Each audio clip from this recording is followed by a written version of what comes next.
Hi, everyone. Thank you so much for joining the Social Media for Social Good webinar.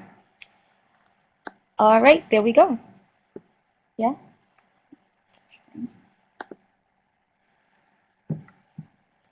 Hi, everyone. Thank you so much for joining the Social Media for Social Good webinar. I'm so happy that all of you were able to attend today and take time out of your busy schedules. So without further ado, we're just going to go ahead and get started. We're looking forward to a jam-packed webinar filled with information, tips, and tricks for using social media to create awareness and also to spread your culture during International Education Week. I hope everyone is excited as we are. So just a few things. If you haven't already, please go ahead and let us know where you are right now by filling out the poll that's right at the top. And throughout the webinar, feel free to say hello, say hi. We would really appreciate your input and just be as interactive as possible. We want this to be fun and at the same time informative, but more fun. Awesome. Yeah, so I see a lot of you are already chatting in the chat box, and I know some of you already. I know I'm only kind of in the window, sorry. Sorry. But as an introduction, I'm Christine from IRN USA. This is Hannah. She's the newest member of the YES family, and we both work on the YES program here at IRN USA with all of our other consortium friends. So it's great to see so many of you joining us. So like Hannah said, what is IEW stands for International Education Week. And really, this is an opportunity to celebrate benefits of international education and exchange worldwide. This is an initiative that was started by the U.S. State Department in partnership with the U.S. Department of Education, and is really their way of promoting programs and both in school and outside of school that prepare young people to be leaders in an increasingly global environment in the world today. And since most of you, all of you, are YES or YES Abroad alumni, have experienced international education, international exchange, IEW is one of our favorite things to celebrate at the YES program. And as you know, it's coming up in a couple of weeks in mid-November. And so this webinar is really just to get you ready for IEW and beyond. Yes. So it's really exciting. Speaking of IEW, how many of you have already started brainstorming or putting together projects and activities or even executing them already? Not by a show of hands, but you can just type yes in the chat box if you've already started participating. Maybe it's not your activity, but you participated in someone else's, or you're just thinking about it. Okay, we have a yes.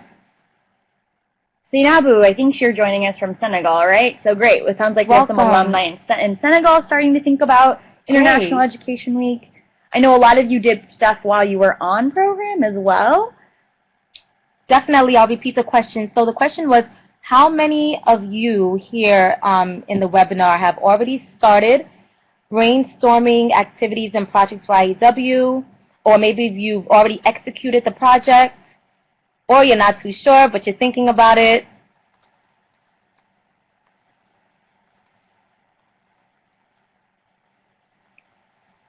And again, maybe it's not your project, but you want to participate in someone else's project or activity. You can just type yes in the chat. Okay, Davor, yeah, you're planning a few projects. Great, awesome. Nice. Okay, well, nice. Thanks, Bridget. That's good to know that a lot of people are brainstorming and thinking about what they want to do, because we're hoping that this webinar will provide insight and give you more information about how you can mobilize and propel those projects on social media, because social media is where everyone is right now. So hopefully this webinar, before you leave today, you learn something new. Awesome. And as Hannah said, I'm just going to pop in again.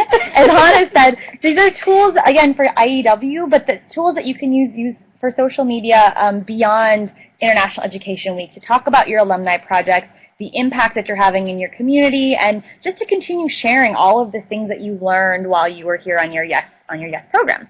So before we get started, I just wanted to cover a few small housekeeping things. One is that we are recording this webinar, so if, for example, for some reason your internet cuts out, you can't hear us, or maybe your friend wanted to join but just wasn't able to make it, you can always come back and watch the recording, and you can share the recording with all your friends. It's always going to be available on the Yes website and Yes Abroad website under Alumni Resources on the Alumni page.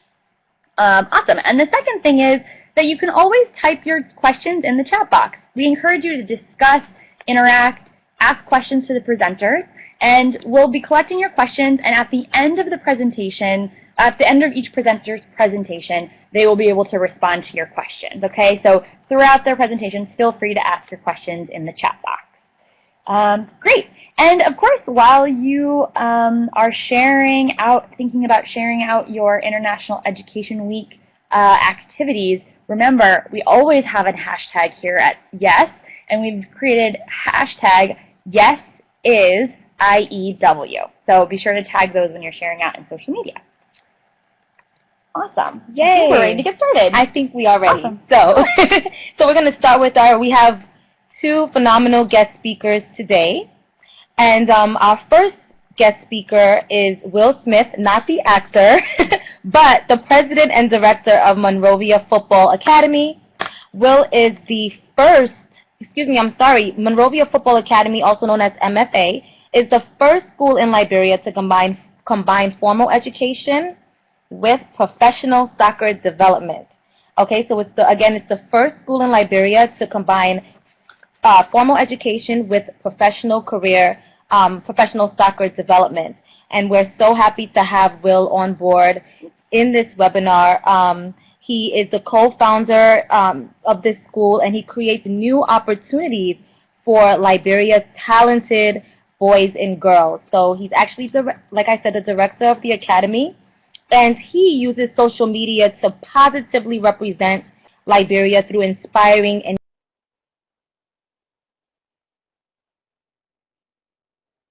Thanks a lot for having me, guys, and good evening from Liberia. engaging images, and it's just a pleasure to have you on board. I'm going to introduce the Monrovia Football Academy, the first school in Liberia, West Africa, to combine formal education with professional football development. In particular, of course, I will discuss our use of social media, highlighting opportunities, challenges, and tips for those of you trying to spread your message around the world. So I want to take you back. It's June 12th, 2013, and I'm sitting at my desk in the U.S. Embassy in Monrovia, Liberia's capital city. I'm in the midst of a 3-month visit to Liberia just before my senior year at William & Mary in Virginia in the United States. And doing an internship in the U.S. Embassy, doing research in the fishing communities, and preparing for my senior season for soccer. And I get a phone call from a guy named Georgie, who would go on to be my co-founder of Monrovia Football Academy. And he says, Will, do you want to play with George Weah's team against the Liberian national team? If you don't know who George Weah is, he's the 1995 FIFA World Player of the Year, the only African ever named the World Player of the Year, basically Lionel Messi in 1995. So I nearly dropped the phone, and then I decided, yeah, absolutely, here I come. So went and played in the game, and through kind of a crazy turn of events, eventually ended up playing this game that George Weah put on called the Liberian Peace and Reconciliation Match. It's 35,000 people in the stands and playing on the field with legends of the game from across the African continent. And it really showed me the transformative potential of football in the country, the way that young people rally around it, the passion and energy they have for it. And just before I left, at the end of those 3 months, before I returned to the U.S., a statistic came out that 25,000 high school graduates, and this is pertinent to the International Education Week, 25,000 high school graduates had taken the main university's entrance exam, and every single one of them had failed it. The president went on air and admitted the education system's a mess, and it created a lot of uproar throughout the country. So I returned to school thinking, actually with 3 key takeaways. One being the failing education system, the second being the transformative potential of football in the country, and the third being the gender inequality that I saw. I never ever saw girls playing football, and most of the kids I saw selling the street were girls. So I decided to go study under a professor at the University of Oxford who had written a book called Little Liberia. And we got to work on these sort of three pressing issues. That's the stadium where I played in the match. And so these three pressing issues were creating a lack of opportunities for Liberian youth. So the failing education system, the exploitation of athletes, and the lack of opportunities for young footballers, and then the gender inequality that we'd seen. And sort of as a result, youth were disenfranchised and economic opportunities were dim. So I was sitting in my dorm room in Oxford and I was thinking, it was height of the Ebola crisis, October 2014. I was thinking, how could we contribute? And I was very uniquely placed, suddenly put in this position where I had this network of footballers in Liberia and also potentially the ability to raise money back home. And just thought of a football academy. It could address all three of these issues. And I reached out to this guy, Georgie, who had initially connected me with George Weah, and said, what do you think of creating the first football academy in Liberia? And he said, let's do it, absolutely. So our sort of method was, our idea was the successful development, as you see here, the successful development of Liberia would require a set of citizens with the education, leadership skills, and integrity needed to lead positive change. And so that's where the Monrovia Football Academy comes in. So we opened in October 2015 as, again, the first school in Liberia to combine formal education with professional football coaching. And we're directly addressing those three pressing issues by using football as a positive incentive mechanism to break down gender barriers, improve academic performance, and prepare our student athletes to lead positive change in Liberia. So in just over 13 months, we've expanded from 27 students to 51.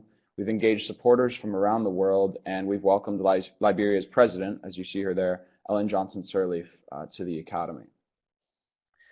And so our widespread use of social media has played a key role in our early success. So in May 2015, we actually started raising money by using an online crowdfunding platform. And that crowdfunding campaign established our presence on Facebook, helping us spread the word from Monrovia to all corners of the globe. And since then, our social media strategy is focused on Facebook, as the majority of Liberians, which is our domestic target market, they only use Facebook. But right now, I kind of want to jump into some of the opportunities that exist using social media. So the first one is exposure. In just over 1 year, we have 3,400 followers in 45 countries. That would have never happened without social media. I mean, if someone in New York City couldn't click on a photo or a video of a kid in Liberia on their phone, then they'd never even know that we exist. So first and foremost, social media connects. And then it makes your brand increasingly recognizable. So we just a few days ago, we received a contribution from a completely random person in Pennsylvania. I wrote her to find out how she heard about the academy. And she explained that two of her sons are in sports journalism in the US and had showed it to her. And I've never met or heard of them. So it's pretty amazing to see how social media transcends borders and builds our brand. The second key opportunity here is collaboration and partnerships. So a strong social media presence has lent our young academy increased credibility both in Liberia and abroad. So in Liberia, leaders of local organizations, they actually often comment on our Facebook posts and then mention in person how much they enjoyed seeing the students in action. And outside of Liberia, it just shows potential donors, media, partners, friends, family, et cetera, that the academy is legitimate and has a real world impact. It's also a fantastic platform to advertise new partnerships. So we recently launched the MFA Ambassadors Program, which brings influential and high-profile people from around the world closer to our academy. So we posted about each of our 9 ambassadors, and in total, the posts reached more than 50,000 people. Most importantly, social media allowed us to show those people that we have developed some fantastic partnerships. It also can contribute to fundraising, which I think is pertinent. I imagine will be pertinent for some of you guys, given the projects that you're working on and where you are with them. About 1/8 of our total funds have been raised through social media campaigns. So one was the aforementioned crowdfunding campaign, while the second was actually last December for Giving Tuesday. So the first Tuesday of each December. It's a big thing in the US, and I think it exists all around the world. First Tuesday of each December, a lot of people tend to give money on that day. And so we held a 1-day sort of fundraiser through social media. And then the fourth thing, again, particularly pertinent for you guys, is the recruitment of volunteers. Social media brings people closer to your work, and it's thus an opportunity to help, to find helping hands. But perhaps the most important opportunity I think for me, this is one of the most important opportunities made possible by social media. So we must ensure, we're all operating all over the world, as I've seen from the poll here, but we must ensure that we're ethically representing the people involved in our organizations. And this is extremely important, especially for an academy operating in Africa. So beneficiaries of development programs are often cast as hopeless, uneducated individuals who need saving. It's completely unacceptable and inappropriate. So the media and development organizations concentrate on one narrative. The large majority of images coming out of Liberia and Africa more broadly are of people starving, child soldiers, disease-ridden communities, and general despair. And yes, those problems do indeed exist in different corners of the continent and the world, but they are just one part of a wider reality. Social media gives us our own platform to tell our students' stories. If used properly, it thus gives small fish like us the ability to change the narrative away from exploitation and towards more accurate, dignified images. So let me use this photo of Michael as an example. So you can see the classic UNICEF photo here. He's starving, we're not. Great. Next to that is Michael Logan. He's a third grade student at our school. His parents left him when he was 1 year old, and he lives with his grandmother who sells charcoal on the side of the street and can barely provide for herself. If we wanted to, we could easily go into Michael's house and take a photo of him looking sad and destitute, etc. But instead, we choose to show him fully kitted out in his Nike Monrovia Football Academy uniform, standing on the football in the national stadium, looking awesome and proud. I think something for you guys as you start to, if you know you're representing your projects, as you start to build something that's more substantial, an organization, that kind of thing. You'll find that a lot of donors kind of want that UNICEF photo because it pulls at the heartstrings. But I'm telling you that the same photo that we have here with Michael, if you show the impact that you're having in terms of people looking proud and awesome, because that exists too, that's actually more commonly, that is the wider narrative, then that will sell too. So, we have a really big opportunity in terms of ethics with social media. So now some of the challenges. So the first one would be logistical. So producing good content is definitely time consuming. So you have to really focus on what you're doing and make sure that you keep going every day, every other day. It also requires smartphones and Wi-Fi connections. So for us in Liberia, typically we have good Wi-Fi, but there are times when we don't, and therefore we can't post. So that's another challenge. Perhaps the biggest challenge I think that we've faced is monitoring debates. So, when you post something on your Facebook page, there might be a debate that ensues within your comment section, and monitoring that requires discipline and time. And you might also have politically charged comments and negative behavior. So I want to give an example here. So about 2 weeks ago, we announced that Jill Ellis, the head coach of the U.S. Women's National Team and the 2015 FIFA Coach of the Year, had become a Monrovia Football Academy ambassador. So after leading the United States to a World Cup championship in 2015, Jill is one of the most recognizable figures in women's sport. And her story is particularly pertinent to our academy. As a girl growing up in the UK in the 1970s, she was routinely denied the opportunity to play football, simply because she was a girl. Unfortunately, girls in Liberia suffer from similar discrimination, and as you know, we at Monrovia Football Academy have made gender equality a key focus of our mission. So Jill's rise to the top of world football thus makes her an incredible role model for our female student athletes, and our social media posts aim to highlight her emotional connection to our Liberian girls. So our Facebook posts reached 18,000 people, receiving just under 1,000 likes and more than 40 comments. Most of the comments were supportive, Liberians thanking Jill and voicing their excitement about her inclusion. But a few, as always, tried to steer the comment section in a different direction. They voiced the most common critique we see on social media. George Weah should have done this a long time ago. It's a politically charged comment, a criticism of Liberia's greatest footballer turned politician. And we have a great relationship with Senator Weah, but we're an apolitical organization, and the last thing we want is emotional political debates playing out on our social media platforms. So I tell you this long-winded story because it's a great example of the challenges you might face monitoring debates that play out on your own social media pages. My initial reaction was actually to hide controversial comments, but I quickly realized that I shouldn't be censoring our page. So instead, I took some time to come up with a general strategy that outlined how to steer the conversation back to the academy and our students. And this is definitely a challenge worth thinking about for you guys as you move forward.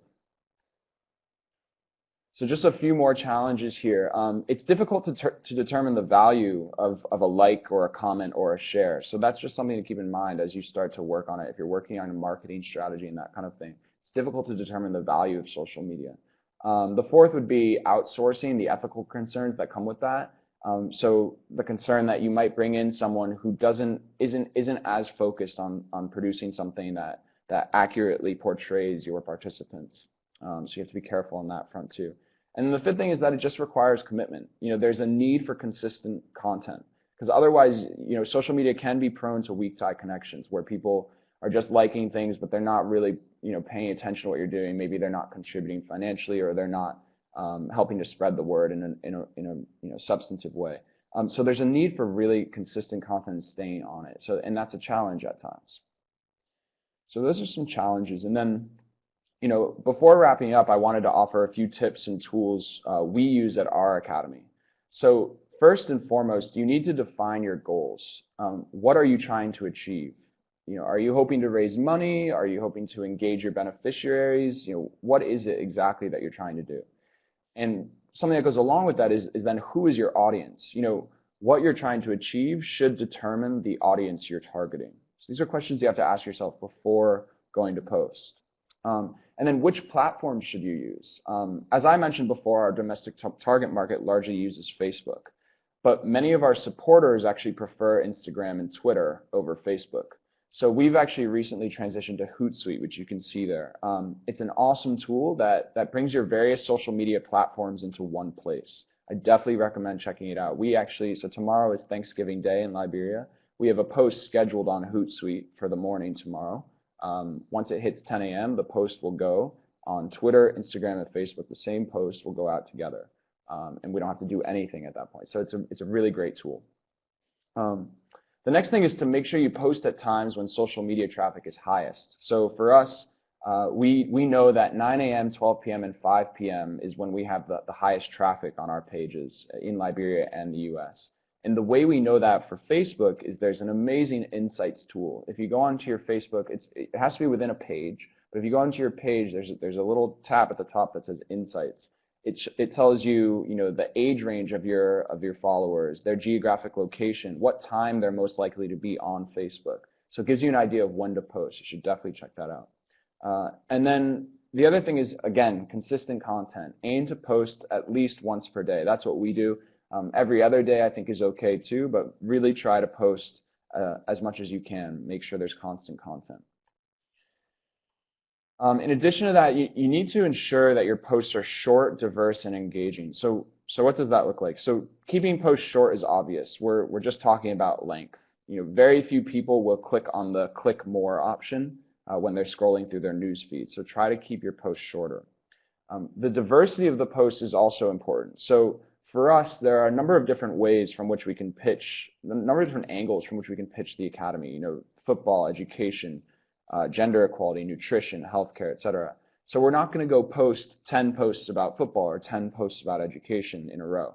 We're going to mix it up and make sure that it's dynamic and diverse. And then finally, we must ensure that our posts are engaging. They need to grab the reader. It's really important. You need to try and use words and exclamation points and things like that bring people closer to what you're doing. From there needs to be an emphasis on video, I think. I've actually just come from a FIFA conference in Dubai where we were talking about the challenges and opportunities for social media, and one of the themes throughout was the use of Facebook Live. Bringing people into the moment, taking it from the imaginary, bringing it into real time. I think it's a really, really cool tool. So if you have access to solid Wi-Fi and you can make that happen, I think it's a great idea. And you can show the wider reality, right? You can show people that the people who are looking like they're starving and they're sad and whatever is just one very small part of everything else that exists, which is the real reality, the accurate representation. Again, maintain consistent contact with your followers. So we use Insta stories, Snapchat, Twitter, things that you can just you don't have to focus as much on this content. For our Insta stories, we try to have a couple every day. Just show the Academy operating as it is. Just bring people, again, closer to what you're doing. And then the last thing I want to mention on these tips and tools is using Facebook's boost function. So you do have to pay a little bit of money, but what we do is we do $1 for 24 hours, and it'll get us from 300 people seeing our posts to 6,000 or 7,000. So it's another thing to consider. What we've done is we've used the boost function, and then people who like those posts, we then invite them to like our page, so that when we have more followers and they'll see our future content. And the last slide here is develop a checklist. This is our checklist, the MFA checklist here, that we use before we make posts, and after, obviously, at the end you can see ensure that the scheduled post went live. So I would encourage you to maybe take this, adapt it to your own context. Ours comes from this sample checklist, which you see here from the Skating School of Switzerland. I have a friend there. It's in French, but you can get a general idea. So ours comes from that, and I would really encourage you. I think the next presenter is going to do a bit on planning social media, and I would really encourage you to develop a checklist that you kind of run through every time before you post, especially if you do start to build an organization and it's not just you posting, you have other people throwing things up, then you're going to want to make sure that everyone is following the same guidelines. So that's all I have for now. But thank you very much for giving me the time and the opportunity to speak with you all. And I'm very happy to answer any questions in the discussion notes. Thanks.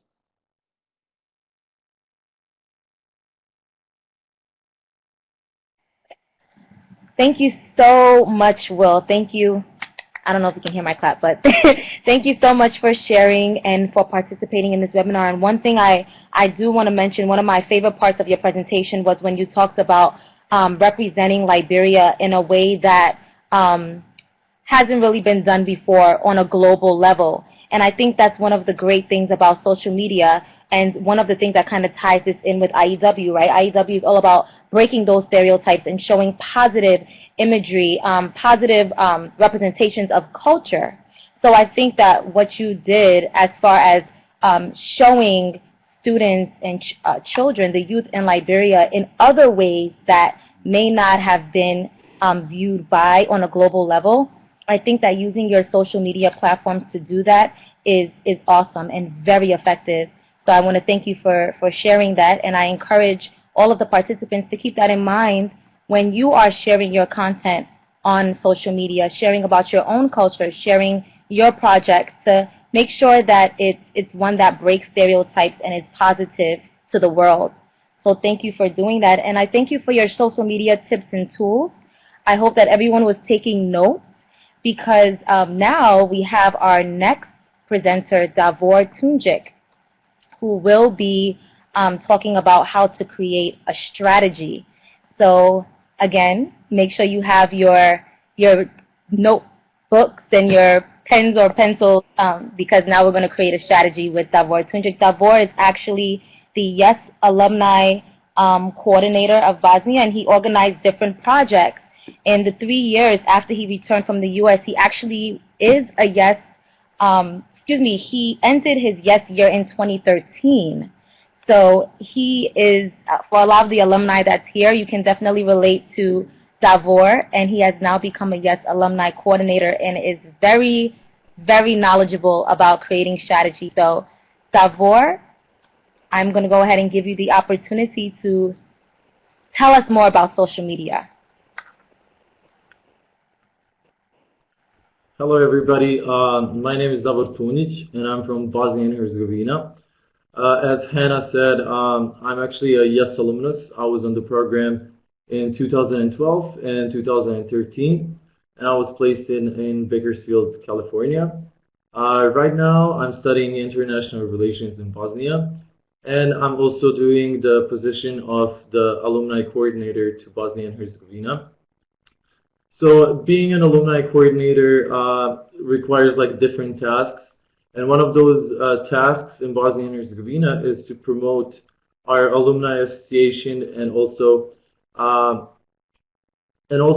the events that we do on social media. So today, what I prepared for you is to how to make an impact on social media with alumni projects. And I will show you a couple of examples of events that we did in Bosnia and Herzegovina, how we covered it through social media, and also how we actually do the social media promotion of our alumni association. So the first question would be, why is social media important for alumni project? Well, it is really the easiest way to spread out the word. People will do different things when it comes to alumni project, when they want to raise awareness about something, where they want to inform people about alumni projects. They would give out flyers, do posters and things like that, but really the easiest way to spread out the word is social media, because really everybody in the world nowadays uses some sort of social media. And then the next bullet point would be, it is really the easiest way to reach people from your community. By this said, I mean, with this you can reach, with social media you can reach actually people that you don't know from your community. And with having an event on social media, it can get really viral, and then the posts and the event can get shared, and then people will see it on Facebook, Twitter, Instagram, and on different social media accounts.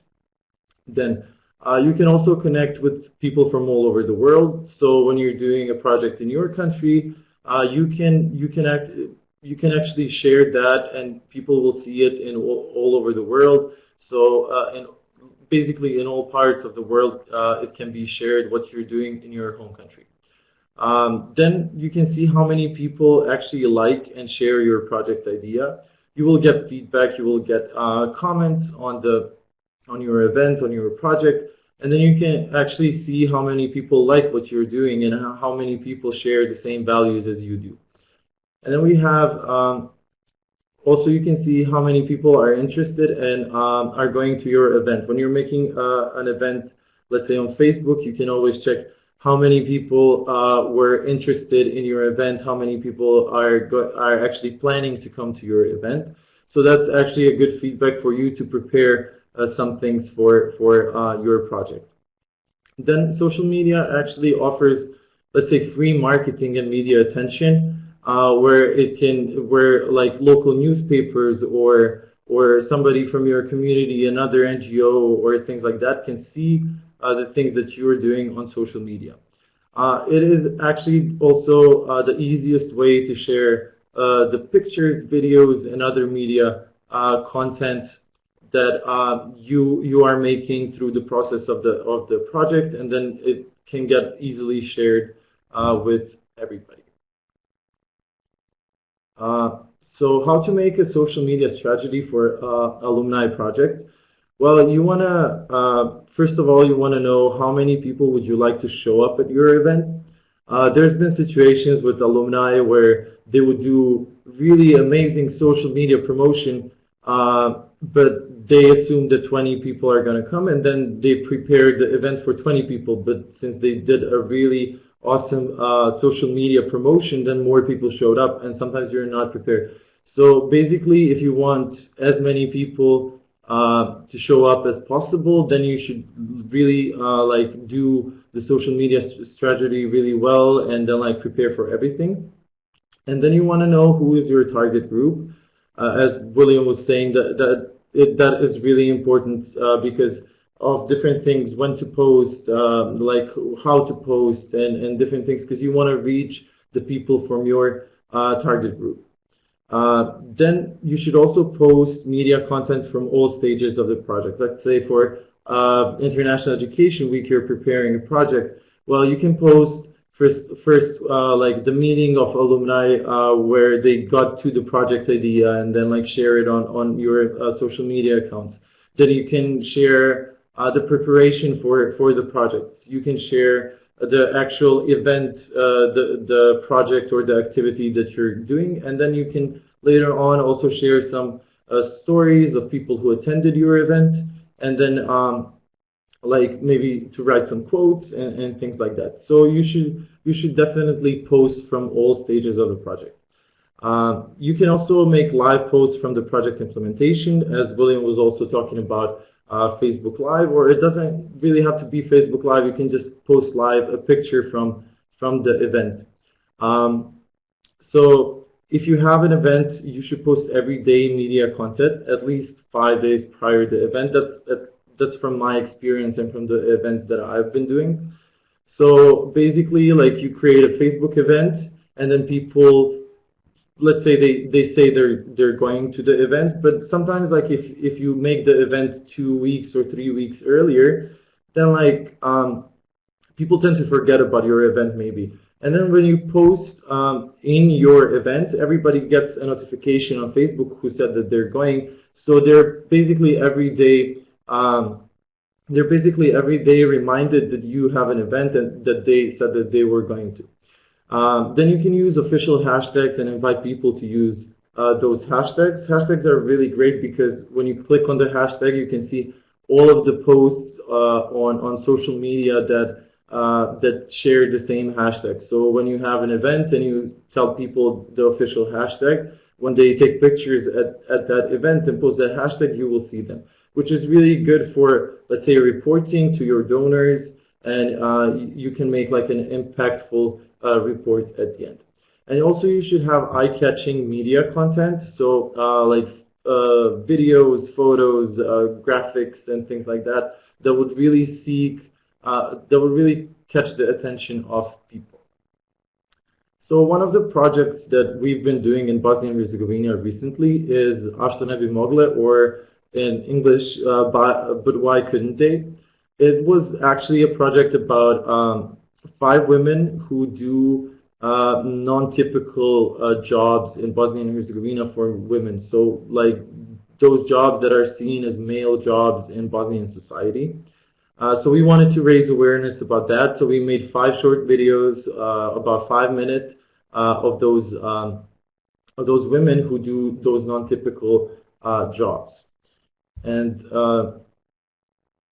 so what we did on social media, we promoted the event on Instagram, on Twitter, and on Facebook. Mostly on Facebook because people in Bosnia mostly use Facebook for the like main social media site. So we posted the five women like before the event. So the 5th day before the event we posted one. Then the 4th day before the event we posted also one. So what we did was take a screenshot of the video, and with a quote that they were saying. So this girl here in the left corner, she's actually a soccer player, which is not really common to have girls play soccer in Bosnia. So she says that of course soccer is for girls, especially if they're doing good. So that is something that really caught attention of people. And so we try to keep it really short, but then also to seek attention from the people. Also, as William said, you can always check the insights, especially on Facebook, to see how many people saw the event, how many people did the event reach, and things like that. So on the right side here, you can see that 191 people were interested in our event, and then 99 people said that they were going. And you can see that the reach of the post was 16K. We didn't pay any marketing, which was really good to have this number without paying any additional costs for marketing. So 16K people saw the event on their newsfeed, and then 1.4K actually opened the event.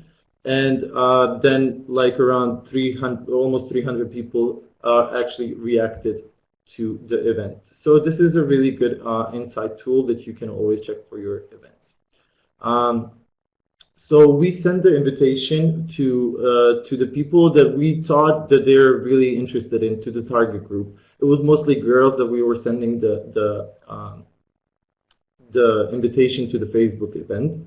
And then we had also visually effective media content, posters, banners, and photos. As you can see, one of our alumnus is a graphic designer, so he made the cover and the poster for the event with the lady with the sword. Then we also did the previews of the videos and quotes. We also did the introduction of the videos one by one. We wrote PR articles, we did media coverage, and we shared it on social media. And we had the official hashtag Ashton Ebimogla, but why couldn't I? So everybody would post like a picture of them doing something that is like non-typical for girls, let's say, and then they would post this hashtag. And then we were contacting partners, donors with social media posts and media coverage for the final reports. So this is something that you can also do for your International Education Week project. Just think about a strategy that you would like to do, or these things. Check the insights, choose your target group, and all of the things that I just mentioned are like should be really helpful for you when you're doing an alumni project. Other successful usage of social media and alumni projects were the campaign. We had a campaign called Positiva, where we were sharing positive stories. And also, so the hashtag got really viral and a lot of people were posting, and also digital storytelling workshop that we did in Bosnia was a 5-day event where we had also official hashtags and a lot of people shared it who participated. I think Sainabu will be familiar with this. So this is our alumni community social media strategy that we use for alumni communities that are administrated by American councils. So we have different things that we post. So on Tuesday, it's a travel post with official hashtags. Then on Wednesday, we have a quote. On Fridays, we have success stories with hashtags. Then we have alumni experiences from exchange on Saturdays, and on Sunday, news that we have in our Yes Alumni community. So you can always make this kind of strategy for your event or for actually your alumni community on social media. This is an example post of what we do in Bosnia and Herzegovina. So it's not that long, it's not that short. We try to have like those keywords and hashtags and to present to the audience. So this is one of the example posts, but you can see other posts on Yes Alumni Bosnia and Herzegovina page. So some of the tips and tricks on posting on social media. So keep your posts short. Then you should always tag people in pictures because that will get you a bigger reach. Never post only text. People will not read it definitely. When you have videos and photos, it's more effective. And and use easy and fun hashtags that people will like and they will also use it. And then find the right time for posting. William was also talking about this. So if you know your target audience, when they will be on Facebook, Instagram, and Twitter, then you should take that time to post on social media. And also have other alumni help you with posting on your for your project or for your alumni community. Sharing tasks is always beneficial for everybody. Then also don't post every day of the week because people will get kind of annoyed by your posts. And then don't post just more than 2 times a day. And then you can always use Facebook Boost for important events. Those are like from $3 to $5, and then like more people will see it. But sometimes you can make an impactful event without even paying for those boosts. And if you don't have anything to post or to share, you can always share a post from another country's alumni community page to your page. And the most important thing is to be creative and unique with your social media strategy for your IEW projects or for general in your alumni community.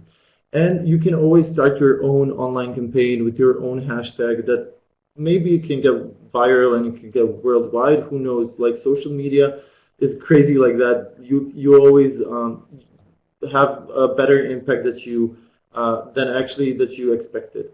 And you can also join existing campaigns and have alumni from your country join those campaigns. Like for example, like the International Education Week campaigns, like Yes's IW and things like that. And also like in November we have now No Shave November. So one of the one alumnus from Bosnia and Herzegovina is actually doing that campaign in Bosnia to make it really big.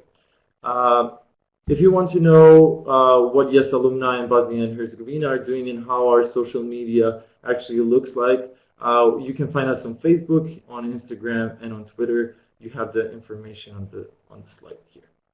So yeah, I think that's about it from me.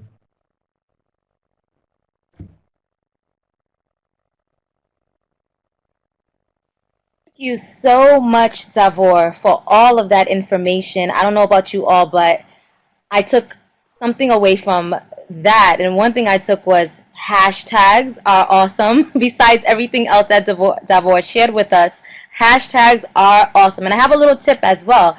If you don't want your post to be flooded with hashtags, if you think it looks a little tacky, what you could do is put the hashtags in the comment, right, Davor? Yeah, that's also useful. Yeah, you could. You could put it right in the comment section, and firsthand we won't see it, but it'll be in the comments. So all of those people that you want to see your post, or if you want it to be shared often, use those hashtags. And use hashtag IEW 2016 and hashtag yes is IEW throughout International Education Week. Also, Davor, you said something that was great. Post before, during, and after your projects, right? So we just don't want to post after the project or before. We want to let people know what happened during the activity and after. So perhaps someone who did not come to your activity this time will come next time because they saw how amazing it was. So make sure you post as much as possible. And I also just want to comment on one thing, Davor. You mentioned posting, not to post every day and as maybe more than 2 times a day, which is true for some places, right? So it depends on where you are, and it depends on where your target audience, who your target audience is. So Will and Davor mentioned having a target group. If your target group doesn't usually, are not really as active, and maybe you may just want to post maybe twice a week or 3 times a week or 4, but in general it is pretty good to be as consistent as possible with posting. So if you have to maybe post once a day depending on where you are, or twice a day, that's absolutely fine. And I think Christine mentioned earlier that it also depends on the social media platform. So on Facebook you may not post as much as you do on Instagram. Is that right, Davor? Am I on the right? Yeah. Especially on Twitter, you would have to post like more than on Facebook, and like Instagram is like way better for hashtags because a lot of you can post a lot of hashtags on Instagram, while on Facebook you would use. Yeah. Yeah. That's so true. That's a great point. I hope everyone heard that, right? Or it's like it's almost accepted to do it on Instagram and Twitter, but on Facebook, not as useful. You can still do it, but Instagram and Twitter is definitely the way to go. Davor, we want to thank you so much for sharing all of your ideas and strategies with us. Again, we hope that everyone here was taking notes. And will we also, did we? Okay, well, we also want to thank Will. I think that we probably lost connection with Will as he is in Liberia, but he may be back soon. So we're going to go into our Q&A. So we saved all of our questions until the end. So that way our presenters can get a chance to give us all the information. And now we'll have our questions for the panel. So if you have any questions, please feel free to continue to chat them right in the box.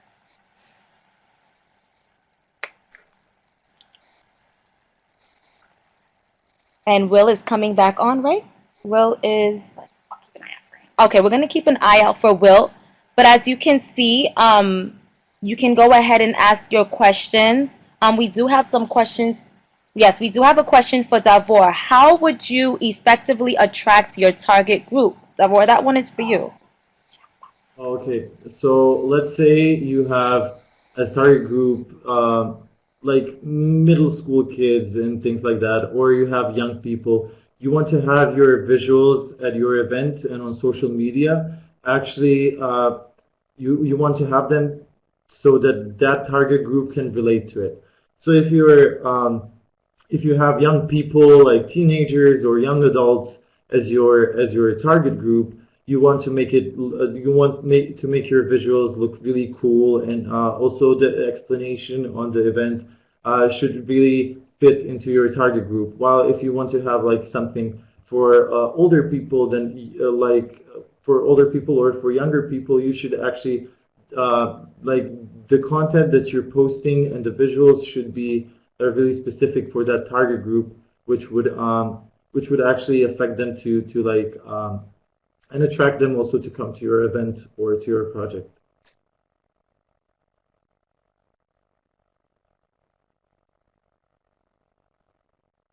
that, Will. Thank you.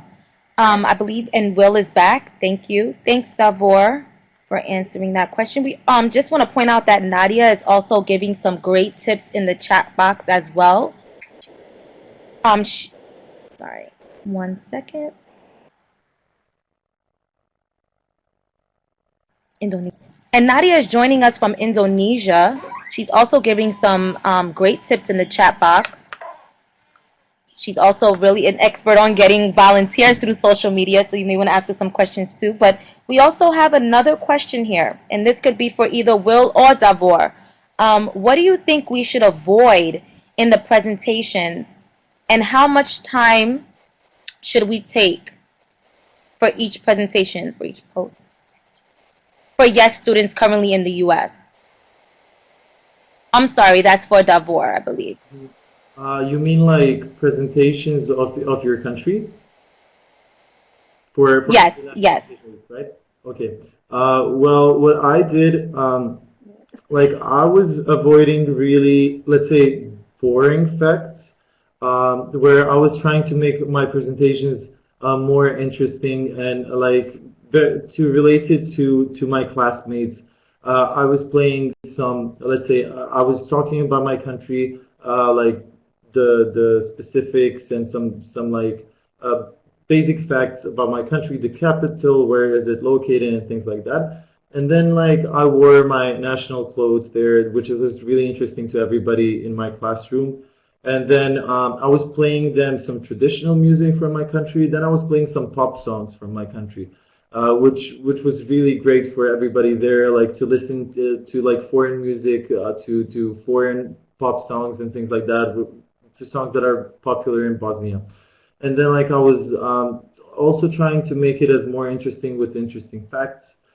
For example, in Bosnia, like they assume that there is a pyramid, but they still didn't discover it here. So I was talking about that, and then like everybody got engaged into that, and like some historic facts that are really fun. So I think like you should focus on like telling the basic things about your country, the basic facts, but then also focus on culture more, where you would present like dances or songs or things like that, which would seek more attention from your classmates.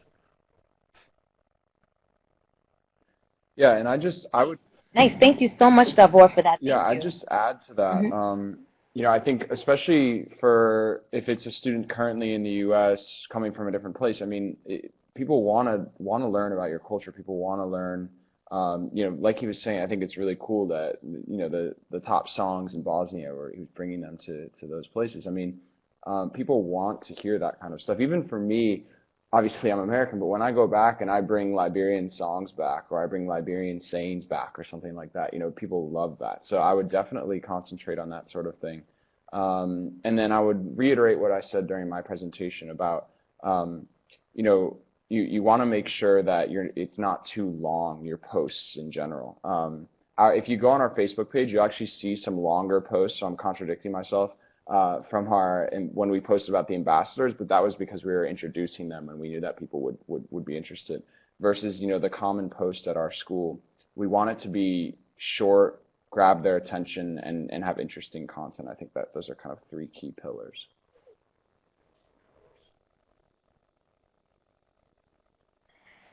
Yeah. I also want to add to, this is Christine, that, you know, for the students that are here in the United States, part of your role as a YES ambassador is that you're sharing also about your cultural experience about the United States with the people back home. And so similar to what Will and Davor both just shared, this is also a really great opportunity for you to use social media to break stereotypes about the communities that you're living in within the U.S., to share out culture, what you're learning about the culture here with your host family and your school, etc. So it definitely goes both ways. Yes, I definitely agree with that. I hope that answers your question. We have another question here for Will, right, from Zenabu. One question about Facebook Live, Will. When would it be very interesting and attractive to have Facebook Live? It's a really good question. I think so. Like I said, we're about to start using it. We're we're going to use it in sort of on sort of special occasions. So I think in general, it's great to use it to bring people, you know, kind of into your environment and show them what daily life looks like at your, whatever your project is, whatever you're doing. For us, tomorrow we have our fourth graders have a game, a soccer game. So that's gonna be the first time we use Facebook Live. We're just gonna kind of like capture the spectacle for people who aren't there. You know, there are always at least 100 people who come and start watching these kids play because they just love football so much. So we're gonna kind of bring people into that environment. So I'd say special occasions like that where, you know, it's in general, it's exciting for you, you know, being there in the moment. It's an exciting time within your project. I think that's a great time to just pull out your phone and say, all right, here we are, we're going live, and we're just going to kind of show people what this actually looks like. Yeah, so that would be my answer to that. And yes, and I definitely agree with Will. Using Facebook Live, it's you know, it's not something that you have to use every day, but like he said, it's something that you use for special events, something that you know will, especially like an event or like a game or an activity, something that you don't usually have maybe, and you just want the general public to get an insight of what you're doing. So it doesn't have to be used all of the time, but just those special events. So I definitely agree with that. And we have the last question for both speakers.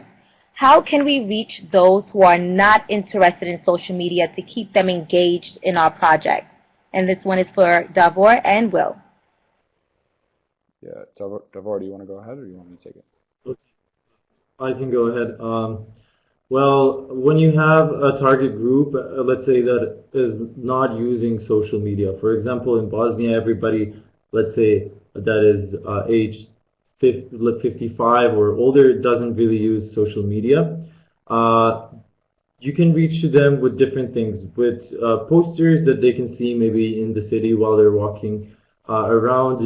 Then you maybe like with flyers and things like that. But then also you can have PR articles sent to local newspapers where they would publish that, or you can arrange maybe to be a guest in the morning show somewhere of a local TV station or things like that. So there's like different things like other media besides social media that you can use, which is still also powerful and maybe not as much as social media, but I think like in most parts of the world, like TV, newspapers, radio, and then like posters and flyers can be like really, really useful also besides social media to share your project if your target audience is not really using social media that much. Yeah, and just to add to that, I mean, for us operating within Liberia, there are quite a few Facebook users, but we think we reach more people through flyers, what Davor is saying here. So we handed out 2,000 flyers at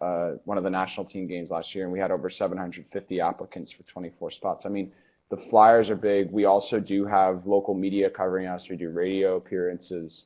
And so that's here within Liberia. And then looking abroad where, you know, somewhere like the US or the UK or something where people are on social media, I still think it's important to supplement social media with things like emailing people directly and getting into international media if possible, and using the various, your network and your various platform, your platform within the YES program to use that network to try and spread your message. I think, you know, it's important to supplement. Social media is a very powerful tool, but it's important to supplement it with other sort of marketing tools and think about, again, I'm sort of what Davor was saying is think about your target market. For us, our target market, we sort of have two. We have our donors and supporters and our beneficiaries. And for our beneficiaries, there are different tools that are effective that might not be effective for our donors and supporters, and vice versa. So definitely consider trying to diversify a little bit as far as the different platforms you use when you're spreading your message. Yes, thank you, and that's a great point. Like email marketing, everyone is amazing. I think the both of you had great answers. When it comes to social media, know that social media is definitely a great platform, but also get into everyone's emails. Everyone, for the most part, checks their emails. So if you have a post that you really want to get out there, you have an event coming up or a project you're doing, post it on your social media platforms, but also email it to your network, because chances are 9 out of 10 times they're going to open their email and see it right there. So also use other forms of other ways to get what you're doing out there. But social media is amazing. We can all agree with that. So thank you so much, Davor and Will. We are going to wrap up now. You're invited to continue chatting with everyone in the chat. You're welcome to stay and ask Davor and Will any questions you have. Once we turn off our cameras and mics, you're welcome to go ahead and keep doing that. Also, really quickly, as you see on your right, we have here some people writing in what they're doing for IEW. We really want to know how you're celebrating IEW this year. What projects are you doing? What activities are you doing? And if you don't know yet and you can't respond here, please use hashtag YesIsIEW and hashtag IEW2016 to let us know. Thank you so much, everyone, for joining. We really, really appreciate it. We know everyone's joining from different parts of the world. We thank you for taking time out of your oh-so-busy schedules to join us. Thank you.